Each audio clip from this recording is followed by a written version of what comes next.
और प्रदेश में पाछू 5 दिन ले होवत बेमौसम वर्षा और ओलावृष्टि के कारण सबले ज्यादा किसान मन ला नुकसान होए हे। मौसम में बदलाव होए ले छाए बादर और होवत वर्षा के कारण किसान मन द्वारा खेत में बोए गए तिवरा पटुरा जैसे कई दलहन फसल के संग साग भाजी के खेती करैया किसान मन ला भारी नुकसान के सामना करे ला परत हे।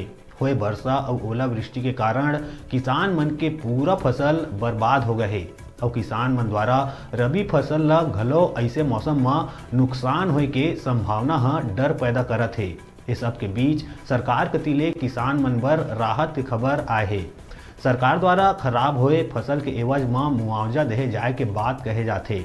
अब मुआवजा बर जम्मू कलेक्टर ला सर्वे के काम तत्काल शुरू कराए जाए के आदेश जारी कर दिए गए हैं, जेकर ले किसान मन ला होए नुकसान के भरपाई जल्द से जल्द करे जा सके और किसान मन ला नुकसान के सामना करे बर झन पड़े। कृषि मंत्री रविंद्र चौबे बताइस मुआवजा पाए के एक प्रक्रिया है। सबसे पहली फील्ड में अधिकारी जाथे और सर्वे करथे। किसान मन ला चिन्हित करे के बाद आकलन कर रिपोर्ट भेजे जाथे। रिपोर्ट में देखे जाथे कि नुकसान 35% से कम है या 50% से अधिक है। तेकर आधार में बीमा के राशि तय होथे और किसान ला नुकसान के भरपाई कराए जाथे।